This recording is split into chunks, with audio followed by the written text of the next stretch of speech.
अस्सलामु अलैकुम वरहमतुल्लाहि वबरकातुहू। चंद दिन पहले मीडिया के ज़रिए जब ये खबर आई कि हमारे पड़ोस के मुल्क में एक शादी की ऐसी तकरीब मुनक़िद हुई जिसमें बेहद इसराफ़ और फजूल खर्ची हुई, और जो फिगर उसमें बताया गया वो 200 करोड़ का था कि 200 करोड़ रुपए खर्च हुए उस शादी पर। और जो तस्वीरें आई थीं उससे तो वाकई ये अंदाज़ा होता था कि बहुत ख़तीर रकम इस शादी पर खर्च की गई है। उसमें बहुत से नामी गिरामी शख्सियात ने शिरकत की, मुख्तलिफ़ मैदानों के माहिरों को उसमें एहतिमाम के साथ दावत दी गई थी। बाज़ हमारे बहुत ही मोहतरम और महबूब उलमा भी उसमें शरीक हुए थे। उस वक्त मेरे पास फ़ोन आए, बहुत बड़ी तादाद में हमारे मुल्क के मुस्लिम उलमा, ख़वास, दानिश्वरों ने, नौजवानों ने और ख़ुद गैर मुस्लिमों ने भी मुझसे रब्ता कायम किया और इस पर अपने सख्त हैरत और इस्तेजाब का इजहार किया। तो मैंने अपनी ज़िम्मेदारी समझी और कुछ कलिमात एक वीडियो की शक्ल में आम किए। उसके बाद हमारे मोहतरम मौलाना तारिक जमील साहब ने एक वजाहती ऑडियो बयान भी जारी किया।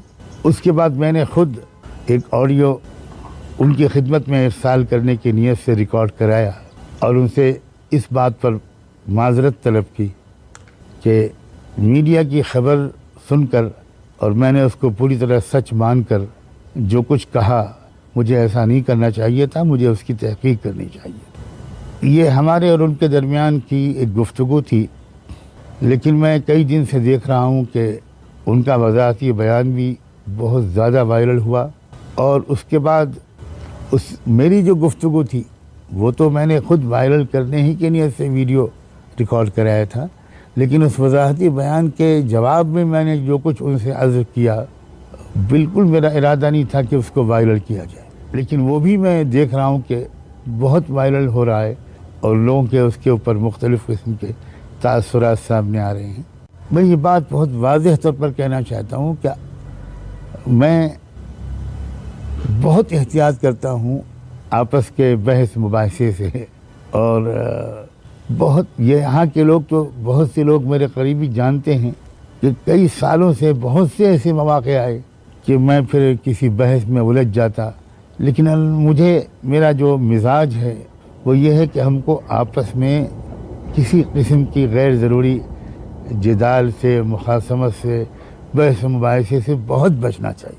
और हम इस मुल्क में तो हमारी जो पूरी तवज्जो होनी चाहिए वो इस्लाम और ईमान के वजूद और उसकी बका पर होना चाहिए, क्योंकि हम इस वक्त तारीख़ के उस मरहले में दाखिल हो गए हैं जिससे ज़्यादा सख्त मरहला और जिससे ज़्यादा पुरख़तर चैलेंजेस इस्लाम और ईमान की बका के इस मुल्क में शायद इससे पहले कभी नहीं आए।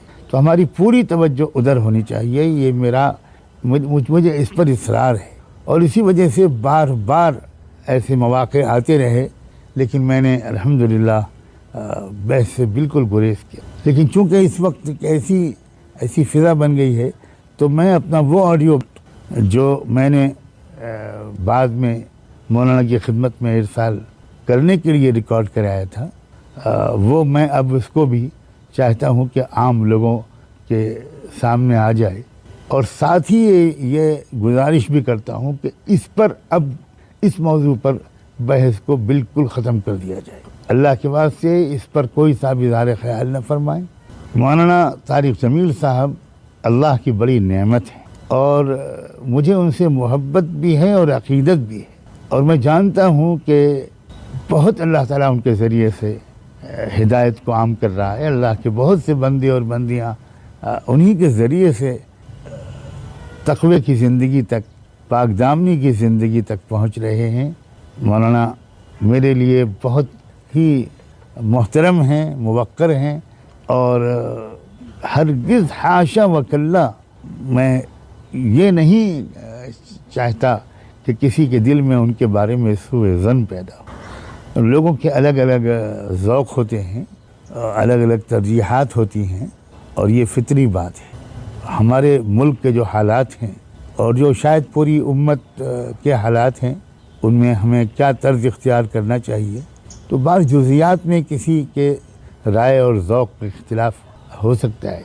इसको हरगिज़ आपसी इख्तिलाफ न समझा जाए, हरगिज़ न समझा जाए और इस नई बहस को न छेड़ा जाए और तवज्जो को ज़्यादा अहम मसाइल और चैलेंजेस की तरफ मरकूज़ रहने दिया जाए। किसी कीमत पर भी उस चैलेंज के मुकाबले से जो हमें दरपेश है अपनी तवज्जो को हटने न दिया जाए।